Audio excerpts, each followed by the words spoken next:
Olá a todos, bom dia. Eu me chamo Flaubert Menezes, sou professor. Fui convidado pela Casa Espírita na Verdade e Luz para fazer essa palestra nessa manhã maravilhosa, nesse domingo encantador, né? Onde nós acordamos aqui e somos recebidos por uma cantoria de pássaros que cantam alegres aí, independente dessa pandemia toda, né? Então, na manhã de hoje, já agradecendo desde já, né? A Cris Costa, que está lá na parte da imagem, do áudio, nos assessorando aí, né? Por detrás das câmeras aí lá na casa dela, tá? A Michele, que me orientou a ter esse contato aqui com a casa, né? Espírita lá, aí de Jaú, tá? E principalmente a Priscila, né? Essa amiga que já conheço já há uns 2 anos, né? Que me convida a palestrar a casa, sempre presencialmente, e agora uma novidade, né? À distância, né? É muito bom a tecnologia, né? Então a gente fica mais próximo um do outro, mesmo em cidades diferentes, mas dentro do seu lar. Então eu peço licença nessa manhã para comentar um pouco mais sobre o Evangelho de Jesus, sobre as considerações que nós temos, né? Sobre o Espiritismo, sobre esse isolamento social que nós estamos vivendo, por todas essas considerações. Então, para iniciar, para a gente se ambientalizar bem, vamos fazer uma prece para que os bons espíritos nos inspire, nos aspire boas imagens, boas orientações, para que nós possamos discorrer a palestra sem maiores problemas.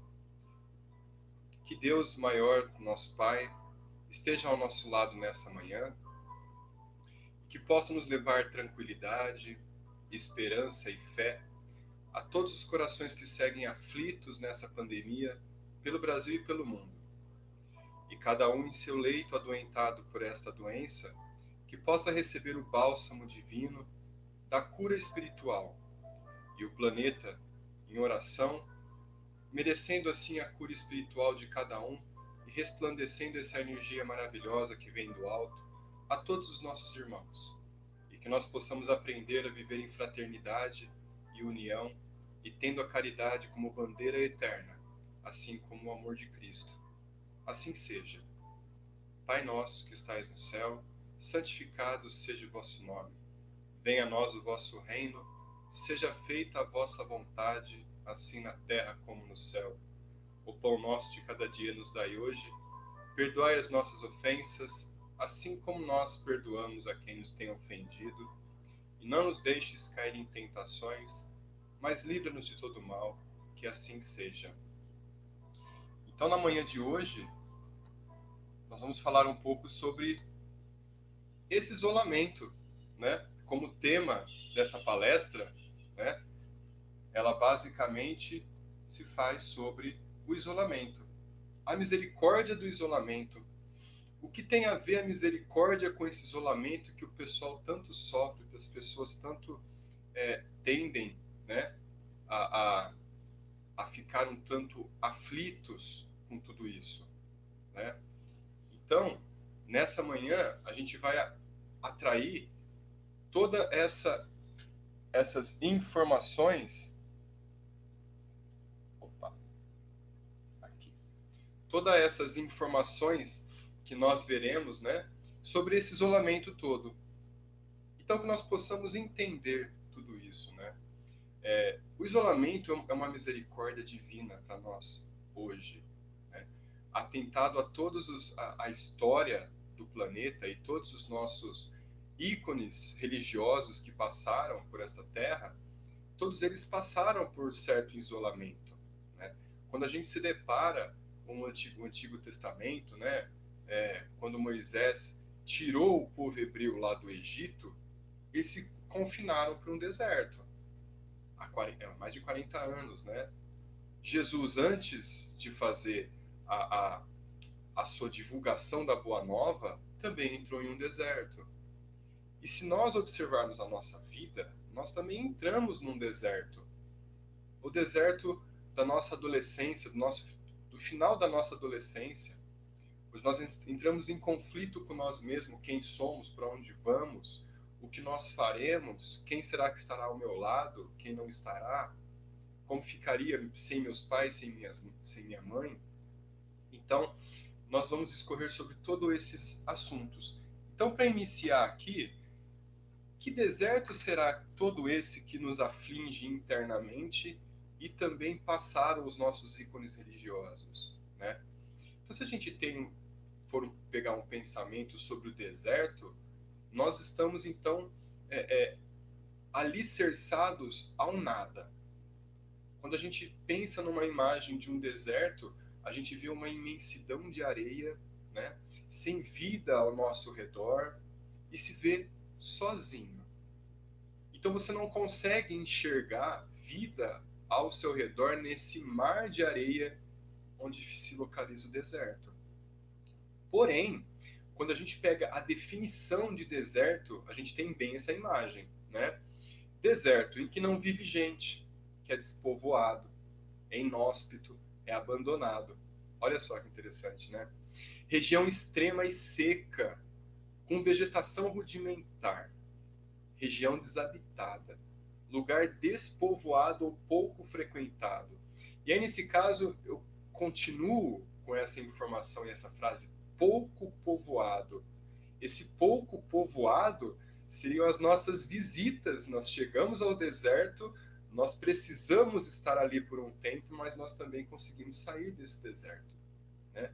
No início, nós não vemos o que está ao nosso redor, mas nós nunca estamos sós. Nós estamos sempre acompanhados pelos nossos irmãos que estão do outro lado da vida, na vida após a vida, estamos assessorando, estamos abraçando, estamos sendo cuidados com carinho por todos eles. O problema é que quando nós entramos nesse deserto, nós não estamos bem. Nós estamos aflitos, nós estamos confusos, estamos desesperados. E esse deserto ele vem e nos afaga de uma forma tão rude que nós acabamos muitas vezes entrando em lágrimas. E essas lágrimas que afloram dos nossos olhos e que lavam a nossa alma, muitas vezes são um bálsamo para o nosso espírito, para que nós possamos sair de lá um pouco melhor. A diferença de entender sair um pouco melhor é poder entender na história, então, que nós vamos ver agora, o que os ícones religiosos fizeram para se entender, para passar por essa ardúria e para poder ser melhor. Então a grande questão é como ser melhor a partir de um deserto. Então, historicamente, vamos lá para trás, na época de Moisés. Quando Deus falou com Moisés, quando assim está na Bíblia, né? Ele falou o seguinte: e falou o Senhor a Moisés dizendo: envia homens que inspirem a terra de Canaã. Quando se pega o que significa terra de Canaã, seria a terra dos filhos de Noé. Olha que interessante, dos filhos de Noé. Então, que espiem a terra de Canaã. Nós entendemos como expiação quando nós entramos em algo e temos que resolver algumas coisas. Como nós estamos agora, terminando uma era de prova e expiação. Então, nós estamos cumprindo algo que nós deixamos para trás e que nós aferimos às leis divinas, de alguma forma. Seja ela menos, seja ela mais.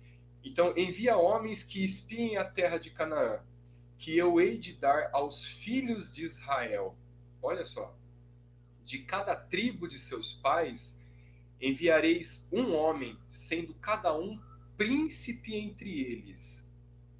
E enviou-os Moisés do deserto de Perã, segundo a ordem do Senhor, todos aqueles homens que eram cabeças de filhos de Israel. E quando a gente analisa quem eram esses homens que Moisés levou, cada filho de uma tribo eram 12 tribos. A gente tem a imagem 12 tribos. A gente sabe que Moisés veio muito antes de Jesus.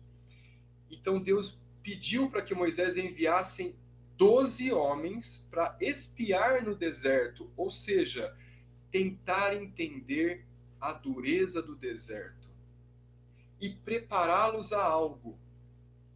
quando a gente observa a vida de Jesus, quantos apóstolos estavam ao seu lado? 12. 12 apóstolos. Então, será que esses 12 príncipes que foram enviados junto com Moisés ao deserto para poder espiar esse deserto todo, não estavam sendo preparados para a chegada do Mestre e assim cumprir com ele a palavra da Boa Nova? Olha que maravilha isso! Isso já nos ensina um monte de coisa. Porque uma vida dura hoje é uma preparação para uma vida melhor amanhã, uma vida cheia de glórias, uma vida cheia de bravuras, cheia de ensinamentos. E que hoje nós temos todo esse deserto para cumprir, é sinal que algo de bom está para acontecer conosco amanhã. Olha que interessante. Então, quando a gente pensa assim, tá, Moisés foi para o deserto, então ele foi para se dirigir a Canaã. Só que Canaã, ele fica a 425 quilômetros lá de Ramsés, onde o Moisés libertou o povo hebreu. 425 quilômetros. E aí eu tive uma estimativa, olha como a tecnologia é maravilhosa, né? Então eu estimei lá de Ramsés até a terra de Canaã, a pé. Quanto tempo será que o Moisés levou ou levaria para sair de Ramsés e chegar até Canaã? Ele levaria simplesmente 11 dias. 11 dias. Mas ele ficou 40 anos no deserto. 40 anos. Mas não parece muito tempo? Então vamos entender a época de Moisés. Moisés tinha um povo bruto, arredio, extremamente rude, que passou várias gerações como escravo no Egito, aprendendo a ser politeísta, aprendendo sim a roubar para sobreviver, aprendendo sim que a dureza do castigo de ser simplesmente um escravo é a proteção dele seria a bravura, ou seja, a bravura física, a agressão física. Então, quando Moisés estava no deserto e recebeu os 10 mandamentos, será que esses 10 mandamentos não eram para simplesmente tentar alinhar esse povo rude? Com certeza, com certeza. E quando Moisés pediu para que todos aquele povo não entrasse em contato com o mundo espiritual, não era simplesmente para não ter o contato, é para não barganhar com o mundo espiritual. Essa barganha toda se fez com sendo o seu povo pedindo aos espíritos coisas supérfluas. Me traz a mulher, me traz o homem amado, eu quero fortuna, eu quero uma vida melhor, eu quero uma vida de riquezas. E não foi isso que Moisés propôs. Então, os 40 anos no deserto, rodando 425 quilômetros, foi simplesmente para dar tempo. Para aqueles que estavam arraigados naquela cultura rude, né, passar uma geração. Nasceram diversos filhos lá no deserto. Mas esses filhos, essas crianças que nasceram no deserto, receberam o ensinamento daquela boa nova que Moisés trouxe. Então toda uma cultura estava sendo alicerçada no novo mundo, mesmo que nas agulhas do deserto, mesmo que na dureza, na rigidez, na rispidez do deserto. Então Moisés sempre acalentava. Imagina 40 anos tentando acalentar e acalmar um povo tão sofrido que saiu do Egito e se instalou no deserto por tanto tempo. E aí, quando Moisés cumpre sua missão dessa nova geração que recebeu essa nova educação, tenha alicerçado toda essa boa nova que Moisés trouxe e recebeu de Deus, a sua missão está cumprida. 40 anos depois, Moisés se vai de cima de um monte, olhando a terra de Canaã. E não era uma terra onde jorrava leite e mel. Por quê? Quando Deus falou, vá a Canaã, que é uma terra que jorrará leite e mel, vá até Canaã, que neste processo, o paraíso vai ser encontrado dentro de cada um. Só que como todas as orientações são dadas como parábolas ou como simplesmente uma alusão da época, o povo não entende. Nós também não entendemos. Há 2000 anos Jesus passou e nos deu todo o seu comportamento moral e espiritual, de amor e caridade, e nós até hoje não entendemos. Todas as suas parábolas, nós ainda não entendemos. Quando nós lemos as suas parábolas diversas vezes, cada vez que nós lemos, nós entendemos de uma forma diferente. Olha que interessante. Então, seguindo aqui então, a Jesus. Então Jesus passa no leito de sua casa, no ninho de sua casa, 30 anos. 30 anos. Quando Maria o surpreende lá no templo, falando com os doutores, né? Com os doutores e achavam que sabiam sobre espiritualidade, né? Religião, e todo mundo ali, Maria encontra Jesus e fala: Jesus, não fique aí com todo esse processo, né? Será que vai te fazer bem? E aí Jesus pergunta: mãe, o que quer que eu faça então? Fique em casa. E o que Jesus fez? Ficou em casa. Até antes dele sair para a sua vida pública. Ele aprendeu o ofício de marceneiro com seu pai José dentro do altar doméstico. Olha que interessante. E a gente acha que o nosso altar doméstico não é tão altar assim. Muitos conflitos, né? Muitos entraves. Mas será que não são esses conflitos e esses entraves que nos vão nos fortalecer, nos vão fazer melhor? Olha que interessante. Vamos tentar entender então. Então, a passagem de Jesus que vai anteceder a sua vida pública, divulgando a boa nova do Evangelho, ele passa 40 dias em jejum, aonde? No deserto. No deserto. Então parece por muitos uma alusão, e muitos, né, apóstolos, os evangelistas, narram a passagem de Jesus no deserto, mas ninguém confirma a ida de Jesus no deserto. Será que não foi ditado assim por parábolas? Para que as pessoas entendam o significado maior das 3 tentações que Jesus sofreu? Será que esse mestre maior, o nosso governador do orbe, que não é só deste orbe, olha que interessante, buscando diversas informações, diversas mensagens psicografadas, diversos espíritos que vêm nos acalentar, e fala que na origem do nosso universo, Jesus já era o Jesus. Jesus já era um ser perfeito. Já era um governador e acompanhou todo o nascimento desse nosso sistema solar há mais de 13,7 bilhões de anos atrás, antes da formação da nossa Terra. A nossa Terra se deu origem há 4,6 bilhões de anos atrás. Ele já era Jesus. Ele já era um ser perfeito. E será que nós não estamos sendo cuidados por alguém perfeito? É óbvio. Nós estamos desesperados. E será que a passagem de Jesus foi tão tentadora assim?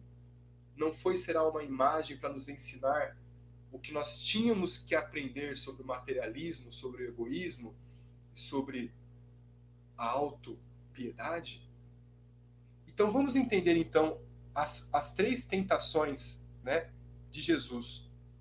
Então Jesus foi conduzido, olha só, pelo Espírito ao deserto, a ser tentado pelo diabo. E quando a gente fala diabo, demônio, a gente entende lá os gregos. O que seria demônio? Seria aquele que fala conosco, que nos orienta. Olha isso, e foi tão deturpado essa palavra demônio, né, ao longo do tempo. Então vamos entender aqui, ó. Então ele foi levado ao deserto para ser tentado pelo diabo.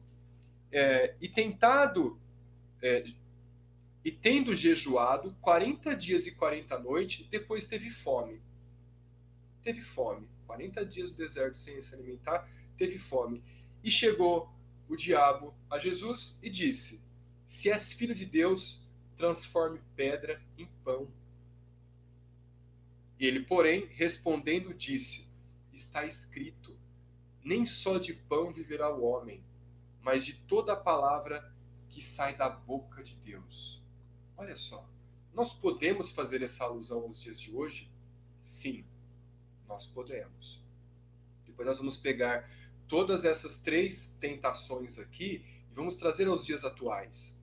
E então o diabo transportou a cidade santa e colocou sobre o pináculo do templo, ou seja, um lugar muito alto. Ele disse: atira-te daqui para baixo, que os anjos te salvarão. Porque está escrito, não cairás sem que os anjos te acolherão. Né? E disse Jesus, também está escrito, não tentará teu Deus. Olha só. Ou seja, não se revoltará contra ele. Tudo que está pendente a você e acontecerá é para o seu bem. Olha que interessante. E nós aqui nos desesperando por tudo que está acontecendo. E a última, né? Novamente o transportou o diabo a um monte, né? E mostrou a Jesus todos os domínios da terra. E então o diabo disse a Jesus, se me adorar, te darei os reinos da terra. Olha que interessante, né? E você vê que um ser acompanhou o nascimento da terra e disse a Jesus que lhe dará todos os reinos da terra. Que interessante, né? Então disse Jesus, vai-te daqui, Satanás, porque está escrito, ao Senhor teu Deus adorarás e só a ele servirás. Olha que bonito. Ou seja, terás confiança, terás amor, terás perseverança em tuas palavras e tuas leis e seguirás feliz pelo caminho. Então, quando a gente pega as 3 tentações aqui, da passagem de Jesus no deserto, que antecede a vida pública dele, nós temos o caráter humano, o orgulho, a ambição e a falta de fé. Olha só. Ou seja, a ambição de ter todos os reinos, a falta de fé de achar que Deus não está com nós, e o orgulho, eu posso fazer. Eu sou filho de Deus, eu transformo a pedra em pão a hora que eu quiser. Não são as 3 tentações que nos seguem diariamente? Diariamente. Quando a gente pega o mundo empresarial, quando a gente pega o mundo das competições, né, por aí afora, nós temos todos esses elementos juntos em nós. Eu posso fazer sozinho, eu consigo, eu sou mais que alguém, eu vou chegar até ali com as minhas próprias pernas. Eu não preciso de alguém maior. Eu sou o que sou. São essas frases que nós conseguimos enxergar em todos os patamares que nós estamos seguindo. Nós podemos alicerçar então com tudo isso, né, o nosso dia a dia, principalmente nas redes sociais. Não é verdade? Olha como chegou ao ponto hoje, nós não podemos sair de casa por misericórdia aos nossos idosos, para a gente não para transmitir o vírus a eles, que são mais frágeis pela saúde, apesar que agora, hoje em dia, nós temos a ciência de que não tem idade a se escolher, né? Se há uma fragilidade da imunidade, o coronavírus ele se complica, acabando levando pessoas ao óbito, seja crianças, jovens, adultos e senhores. Então nós temos um entendimento hoje dessa ambição, desse orgulho, todo sendo travado neste momento. Então nós estamos vivendo o deserto agora. Nós estamos vivendo esse deserto. E esse deserto está fazendo bem para a gente? Muita gente está olhando com maus olhos. Com maus olhos. Observando sua família e entendendo que tem tanta coisa para se organizar com ela e que não está dando conta. Mas vamos chegar um pouco mais adiante para a gente comentar todas essas questões mais a fundo. Então, quando a gente observa outro ícone, né, que é Paulo de Tarso, antes Saulo de Tarso, perseguidor dos cristãos, era um doutor da lei, muito jovem, muito inteligente, que foi educado por os maiores pensadores de sua época, religioso quanto às suas leis romanas da época. E a caminho de Damasco, em seu cavalo junto com um auxiliar, né, às portas de Damasco para prender e até assassinar um cristão que estava em sua mente. Às portas de Damasco, Jesus apareceu a ele. E como diz assim, está escrito, né? Como um sol resplandecente à sua frente, a luz o cega, E assim Paulo foi lançado ao solo. Como se o nascer do sol surgisse à frente dos seus olhos. A luz de Jesus então estava à sua frente. Então, sem conseguir enxergar, Paulo, o Saulo de Tarso, ainda Saulo, né, entende a grandeza de Jesus. E não faz outra coisa a não ser entender a sua grandiosidade e estar disposto. Simplesmente diz: Mestre, o que queres que eu faça? Vá até Damasco. Deixe que um dos meus seguidores o cure e lá receberá as informações. Como assim receberá as informações? Jesus estava na frente dele. Não poderia ele falar o que seria que ser feito? Não.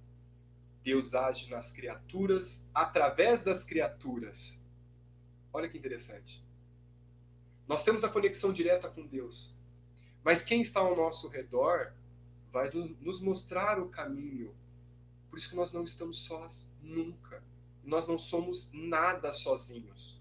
Nada. Então, a partir daí, Saulo de Tarso recebeu as informações, segue ao deserto. E assim Saulo fez. Passou 3 anos no deserto, ao lado de um casal maravilhoso, voltando a relembrar o seu trabalho no tear. Ou seja, ele estava trabalhando ali com o tear em tecer material, tapete, para poder vender e conseguir a sua sobrevivência através daquilo. 3 anos fazendo a mesma coisa no deserto, na dureza do deserto. O que me parece isso? Parece uma meditação. Você trabalha manual, quem eu sou, o que eu tenho que fazer, quais são as minhas imperfeições. Então, Saulo dedica seu trabalho manual como forma de meditação lá no deserto e mergulha no seu eu interior, estudando o Evangelho de Jesus que foi lhe dado, escrito à mão. E estudando o Evangelho de Jesus, ele aceita o homem falível que é, orgulhoso, extremamente rude. Ele se vê deste lado. Então ele entende que ele é falível, ele entende o orgulho que ele passou, ele entende o erro que foi dado, o entendimento dele de perseguir os cristãos.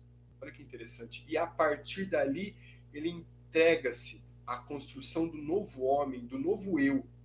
Ou seja, o Espiritismo fala sobre a reforma íntima.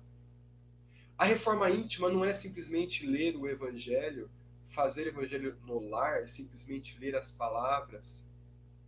É viver o Evangelho, é colocar em prática no seu dia a dia. E não precisa de muito.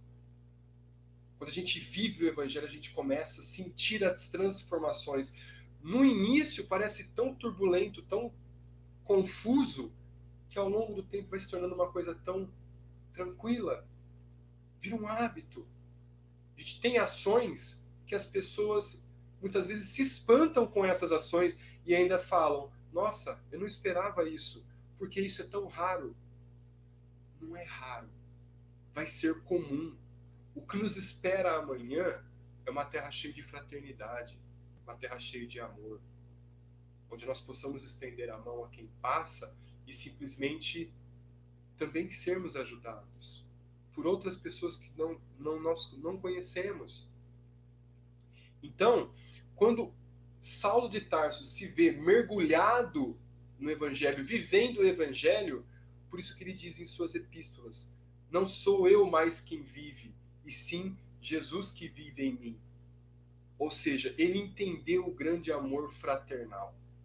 Ele entendeu que todos, independentemente de todos, temos fraquezas e que devemos respeitar a fraqueza de cada um e auxiliar na medida do possível. E onde Paulo passou pela sua peregrinação, ele fundou uma igreja, ou seja, ele fundou um núcleo de disseminação da boa nova do Evangelho, curando, orientando, palestrando sobre o Evangelho de Jesus a tantos povos que não os conheceram. E está escrito numa profecia, né? Jesus voltará. E muitas religiões esperam que Jesus chegue de carne, materializado. E quando Jesus voltará? Assim como Paulo iniciou lá atrás, através do comportamento de Jesus, Jesus voltará no coração de cada um. Porque se nós estamos aflitos hoje, e se nós nos emocionamos com ações solidárias, é porque nós temos saudade de Jesus. Olha que interessante. Então, que essa saudade nos influencie e que nos ajude também a auxiliar tantas pessoas que passam por nós. Não é verdade? Então, a gente dá o andamento aqui, ó. Com essa pandemia toda, o que nós podemos retirar de bom? Muita coisa de bom. Muita coisa. Se a gente só olhar pelo lado ruim, a gente não vai conseguir mensurar tantas coisas ruins que possam nos aparecer, não é verdade? Então, esse isolamento social que já transcorre há mais de 4 meses, olha só, praticamente 120 dias aí já se passaram, nós estamos no isolamento, trabalhando em casa. Eu, como professor, esse é o cenário da minha aula. Nós temos uma luzinha aqui no fundo, onde ela é bem utilizada. Então, o que nos ensina de coisas boas essa pandemia? Nós temos a reflexão dos valores. O que é bom para mim? O que realmente é bom para mim? O que realmente me faz diferença? O que realmente me faz feliz? Olha que interessante. Então nós temos isso a pensar. Muita gente, como eu ouço, né? Eu ouvia no começo da pandemia, eu ouvia muito, em diversos trabalhos, em diversos colegas, em diversas pessoas que eu conversava, né? Eu ouvia assim, nossa, o povo não vai aprender nada, o povo não está aprendendo nada, é só desgraça, é só lamentação, é só injúria, é só defamação. E olha, passaram-se 3 meses. E as frases mudaram. Nossa, eu vejo tanta gente ajudando o próximo. Bom, pois fim, né? A Michelle mesmo, que entrou em contato comigo, me orientando a fazer essa live, né, pela Casa de Jaú, Verdade e Luz, né? Ela está agora oferecendo alimento a tantas famílias junto com um grupo, né, de fraterno, ajudando as famílias carentes. Ela está lá entregando alimentos a quem precisa. Olha que maravilhoso. Não só ela, tanto diversas caravanas que estão seguindo, principalmente durante a noite, aos nossos irmãos que estão na rua, que estão perambulando, que não tem uma casa, que não tem uma família, que também está exposto à doença tanto quanto nós. Tanto quanto nós. Então a gente bate de frente com o nosso eu interior e faz uma reflexão dos nossos valores, literalmente. Até então, antes da pandemia, nós vimos, eu via muito no Instagram e também no Facebook, fotos de vidas maravilhosas, né? De vidas simplesmente altamente felizes, né? Vidas materiais assim esplendorosas, né? Você vê assim foto com carros de luxo, né? A pessoa tomando uma bebida, um drink, numa tarde maravilhosa, numa noite maravilhosa, sempre muito feliz, né? Muito alegre, tudo perfeito. Será que é tudo perfeito? Os estudos já comprovam que se a gente ficar olhando as redes sociais por 13 minutos, nós já acabamos ficando um pouquinho depressivos. Por quê? Porque essas vidas maravilhosas que ilustram não faz parte da nossa vida. Mas não faz parte nem da vida deles. Porque é um momento. Eles postam um momento feliz. Olha que interessante. E esse um momento feliz são tiradas várias fotos. E aí você acha que toda aquela vida é um momento muito feliz. A vida da pessoa é muito feliz. E não é. Nós devemos construir a nossa felicidade diariamente, a todo momento. Isso é uma construção, não é verdade? Então, defrontando o nosso eu interior, nós podemos observar os nossos defeitos. Defeitos não, as nossas imperfeições, né? Porque defeito não tem jeito. A imperfeição a gente corrige, não é verdade? Então, assim, ó, nós estamos tentando corrigir as nossas imperfeições do dia a dia, muitas vezes defrontando a nossa família. Quer perguntar como a gente é de verdade? É só perguntar para o nosso companheiro, né? Nosso esposo, a nossa esposa, não é verdade? A mãe não dá muito certo porque a mãe é café com leite, né? Ou seja, a mãe não vai falar mal da gente, pra gente ainda, né? Só no momento da briga. Naquele momento de discussão, fica bem atento. Você vai ouvir o seu maior defeito, que vem da boca dela. E isso é para te orientar, porque as maiores condutas e os maiores alertas da vida não vêm pelo seu inimigo, vêm por aqueles que mais te amam. Eu sempre costumo falar isso, já ouvi em muitos livros isso. Vem daqueles que te amam e muito. Então, por que não vir da mãe? Por que não vir do nosso companheiro, né, que está ao nosso lado em nossa casa? Por que não vir de um amigo? E a gente se revolta tanto. Como assim pode falar assim de mim? Se eu sou o melhor amigo dele, se eu sou esposo, se eu sou a mulher, se é minha mãe, se é meu pai, por que não tentar entender o que eu estou fazendo de errado? Acho que me parece um pouco mais sensato. Nós pegarmos essa imagem e reverter um outro processo. O que eu posso fazer para melhorar o eu interior? Né? Então, a gente acaba observando a vida de um outro aspecto, do aspecto do próximo.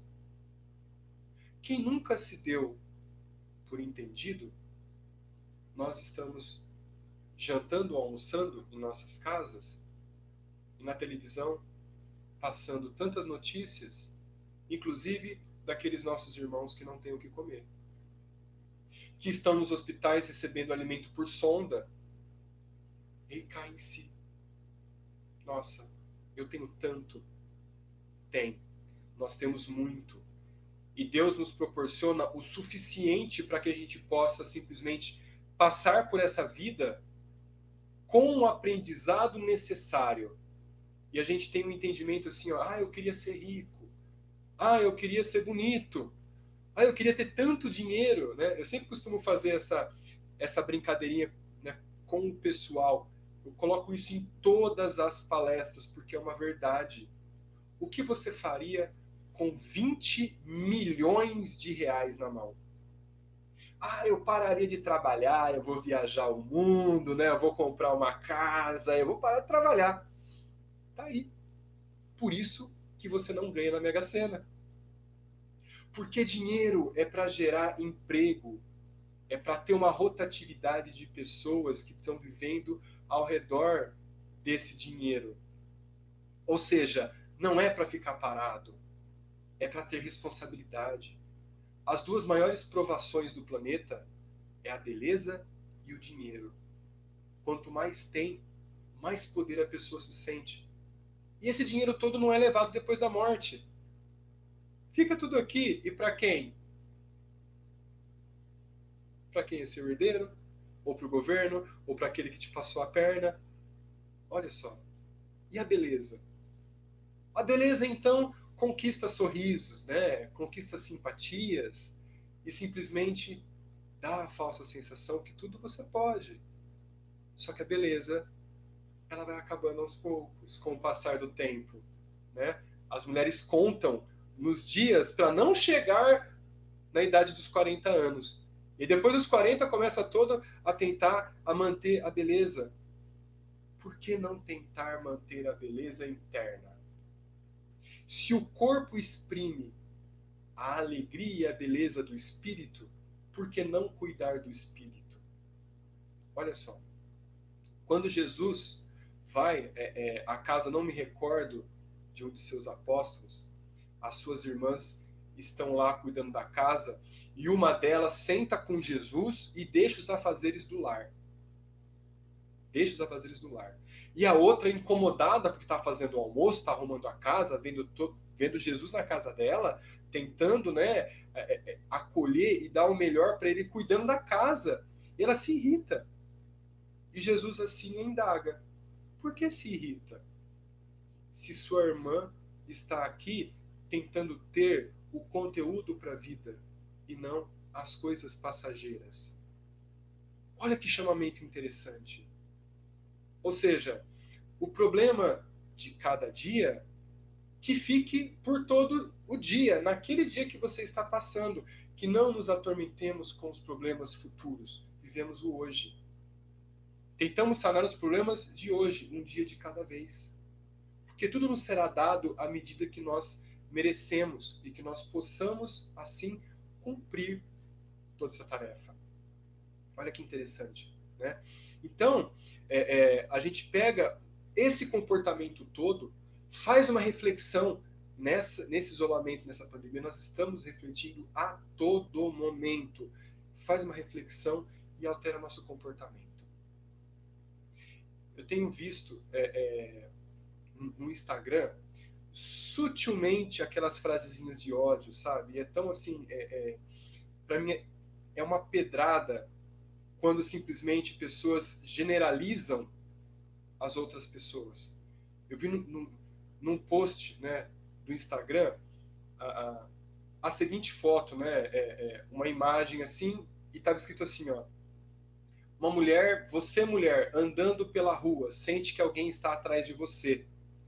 Você deseja que seja um aí embaixo, demônio aí embaixo, homem.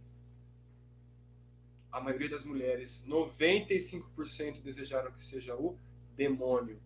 Ou seja, colocando ali num patamar o homem como sendo uma coisa ruim, todo o aspecto da cultura e todos os homens como sendo coisas ruins. Colocando tudo no mesmo cesto, assediadores, pedófilos, bandidos. Não.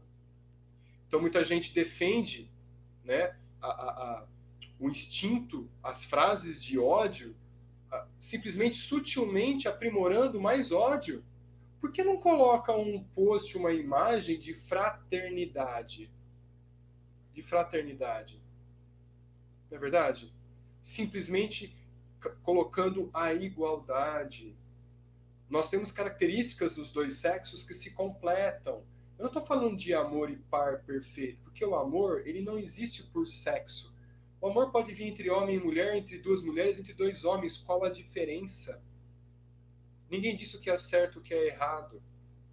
O amor não existe barreiras. O seu pai tem amor por sua filha. É um amor diferente? É um amor carnal? Não, é um amor fraterno. Uma mãe para com seu filho é um amor fraterno. É esse amor que as pessoas precisam enxergar e parar de destilar tanto ódio, mesmo que sutilmente. E disseminar a igualdade. Esses dias eu coloquei simplesmente uma foto, eu e minha filha limpando o quintal, né? E simplesmente ela tem 2 anos. E ela estava brincando de me ajudar a limpar a casa. Eu coloquei simplesmente assim, ó, brincar de lavar a casa com uma filha de 2 anos não é dar força ao machismo, é entender que tudo na vida depende de várias mãos para que dê certo, tanto homem quanto mulher, porque ela me via junto com a mamãe trabalhando, cuidando da casa, os dois juntos. Então que ela leve essa fraternidade aí para onde ela estiver. Ou seja, precisamos do homem dentro de algum estabelecimento, precisamos da mulher. E nós chegaremos num patamar de igualdade salarial. E principalmente, né, a opção sexual, que tem a ver com nada, galera. A gente precisa simplesmente entender que o amor não existe fronteiras e barreiras. Deixa esse discurso para lá, o que é certo. Não existe o que é certo. Nós não sabemos o que é certo e o que é errado. Nós estamos aqui para aprender. Por que não duas pessoas do mesmo sexo se amarem? Se esse amor é tão bonito. Eu tenho uma colega que sempre posta foto, ela com a sua namorada. E é tão bonito você ver a energia do amor em volta, que envolve elas. É tão bonito. E elas não destilam, não levantam bandeira, simplesmente estão demonstrando amor. Olha que interessante, não está agredindo ninguém. Isso é muito bonito. Então, nós estamos mudando. Esse isolamento está nos transformando. Está fazendo nós com que nós sejamos pessoas melhores. Estamos entendendo que o outro existe e que o amor é diferente do material. Nós estamos sem um monte de coisa, nós estamos vivos.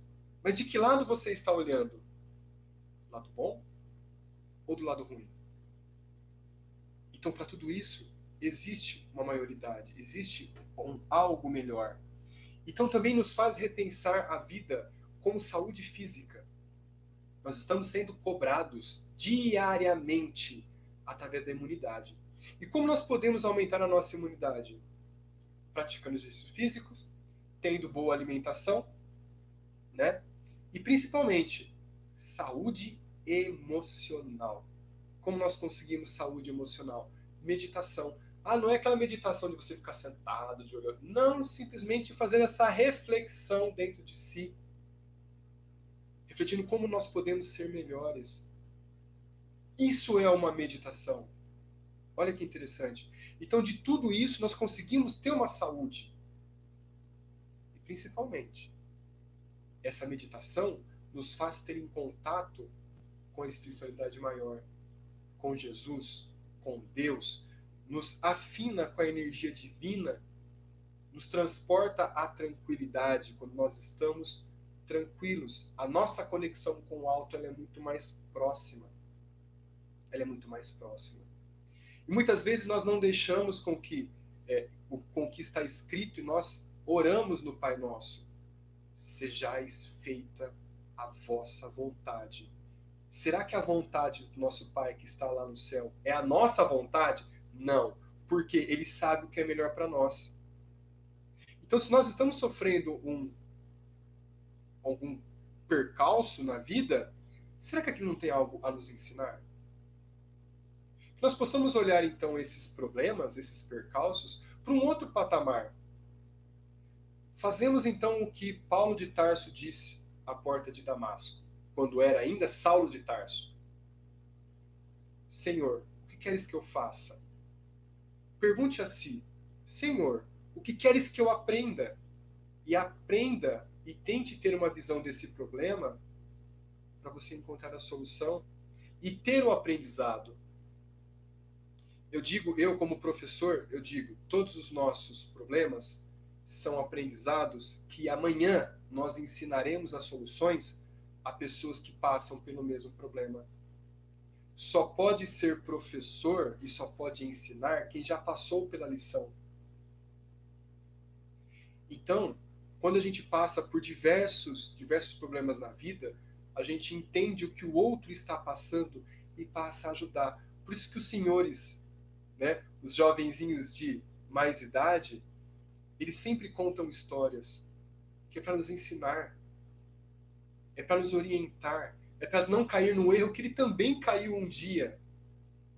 Esse ensinamento tem muita valia para nós, muita valia. Quando uma pessoa de mais idade começa a falar e começa a contar algo, preste atenção. Entenda as entrelinhas que ele quer passar. Então, para a gente terminar essa palestra aqui, a gente tem a tríade da transformação moral. O que esse isolamento social pode nos ensinar? Eu trago a tríade da transformação moral. Essa tríade, como já diz, é embasado em 3 pernas, em 3 patamares, né? Ou seja, conhecimento e autoconhecimento, caridade e amor. Quando a gente se depara a essa tríade, a gente entende o comportamento de Jesus. Quando Jesus diz, e conhecereis a verdade, e a verdade vos libertará, está a todo momento nos acompanhando.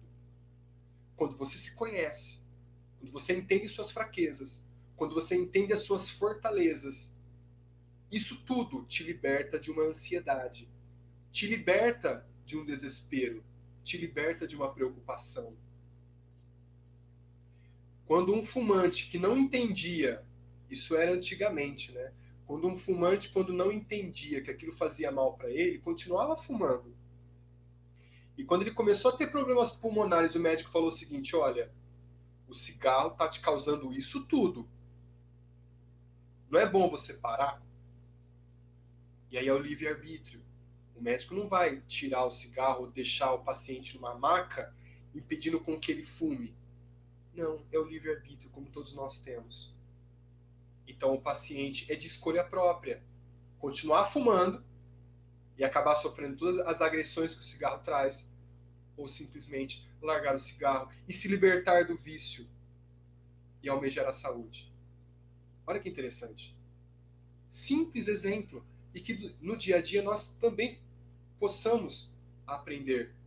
Então, simplesmente, o que está te afligindo hoje? Ah, o isolamento, é não poder sair com os amigos. Como não poder sair com os amigos? Nós podemos fazer uma videoconferência, como nós estamos fazendo agora. Podemos estar mais próximos. Antes da pandemia, eu sempre passava pelos barzinhos ali, no sábado à noite, na sexta-feira à noite, voltando para casa, do trabalho, então até com uma volta com a família, eu via tantas mesas reunidas com 5, 6 pessoas e a maior parte das pessoas no celular postando coisa. Ou seja, não prestando atenção na pessoa e sim no celular o que ela está fazendo. Cadê a qualidade da fraternidade juntas?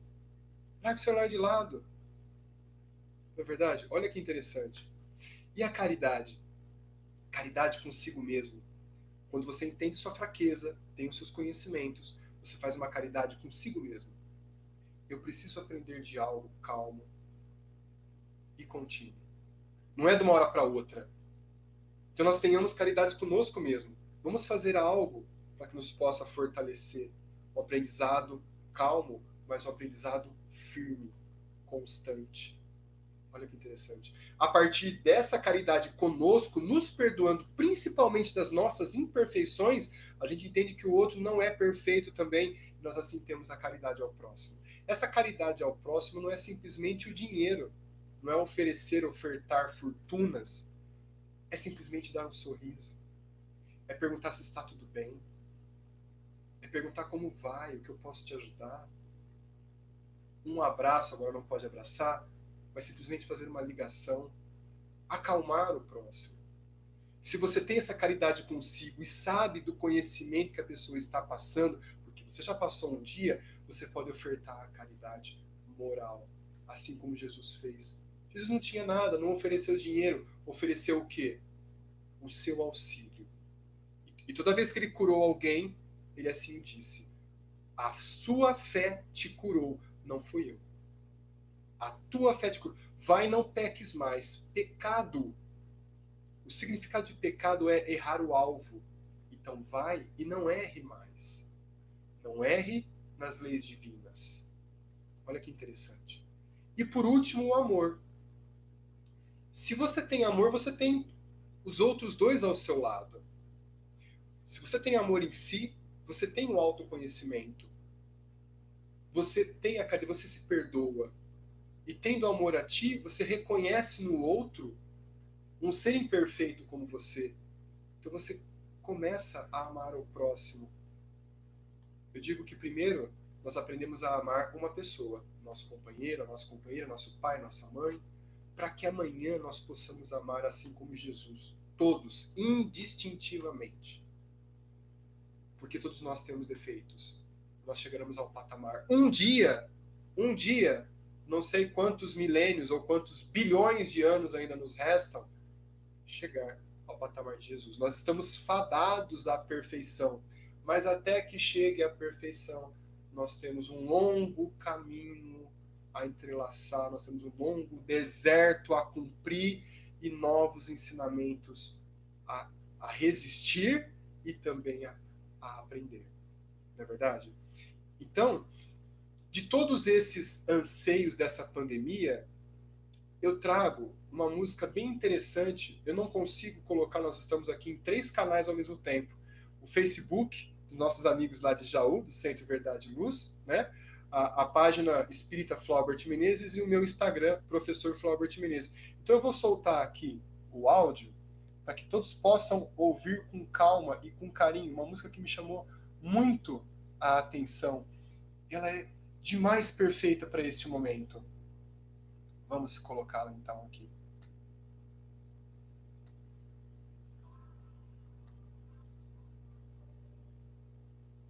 Opa, aqui.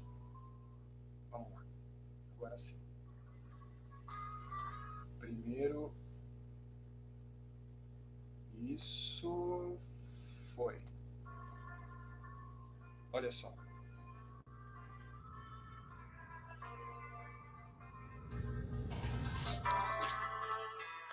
vida é um rio, estamos no mesmo barco,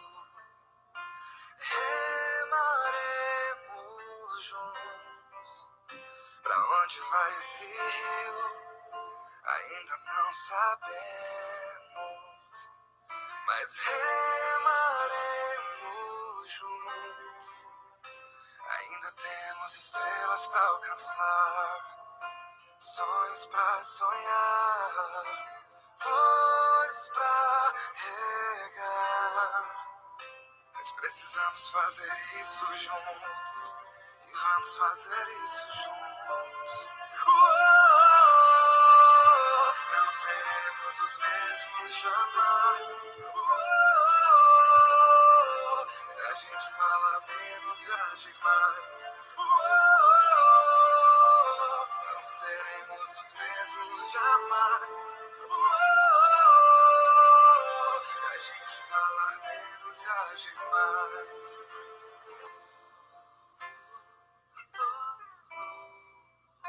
Uma música muito bonita, né? Estamos no mesmo barco,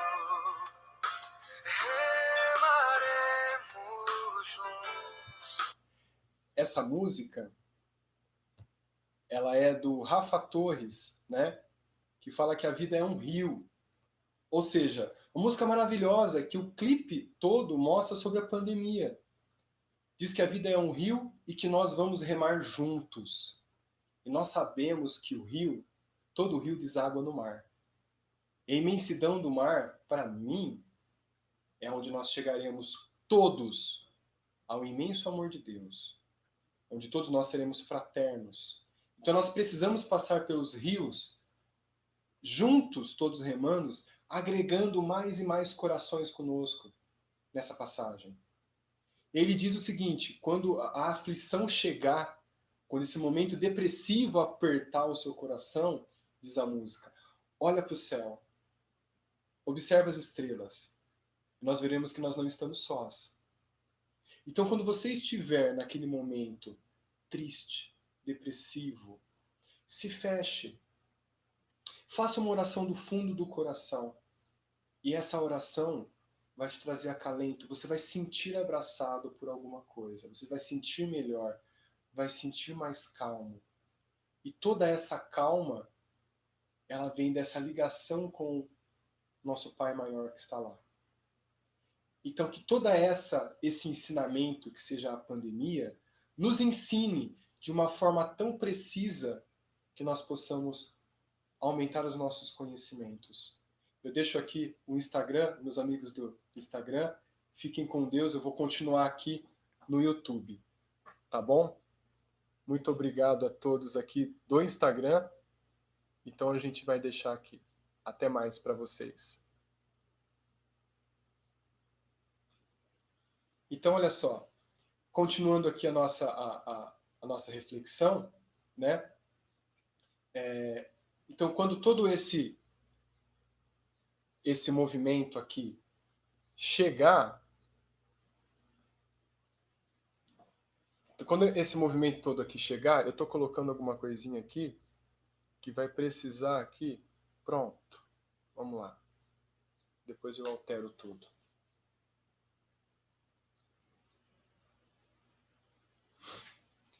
Então, quando a gente observar toda essa nossa tormenta, quando isso tudo passar, a gente pode olhar para trás e observar quanto aprendizado nós tínhamos. O quanto nós aprendemos e quanto nós estamos assim, somos melhores. Então nós vamos sair dessa melhores e muito mais fortalecidos. Mas nós precisamos estar juntos. Todos juntos. Então fica aqui a minha reflexão para hoje. Que nós aprendamos que esse deserto seja para o nosso bem. Mas nós não estamos atravessando o deserto sozinhos. Nós estamos sempre sendo acalentados por uma espiritualidade que vem e nos acalma, que vem e nos abraça e que nos orienta. Mas se nós estivermos desesperados, essa conexão não se faz. Que nós possamos estar calmos para que tudo isso chegue numa hora boa e chegue, nos acalente, nos aumente a fraternidade, nos aumente a caridade. Eu agradeço demais, demais a Cris Costa, que estava lá cuidando dessa imagem, do som, a Michele, que me orientou nesse contato todo, aos nossos amigos todos lá do Centro Espírita Verdade e Luz de Jaú, muita saudade de vocês, espero que isso tudo acabe logo, a gente possa se abraçar de novo, estar presente nessa união fraterna, essa energia maravilhosa que é o centro, que eu adoro demais, demais, demais. Principalmente a Priscila, amiga que me convidou há tanto tempo e hoje acompanho aí, nós sempre nos falamos aí e fica uma amizade bem gostosa. Tá?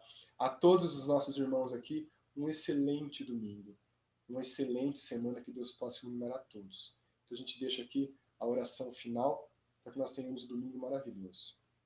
Então nós possamos assim, então, acalmar nosso coração e pedir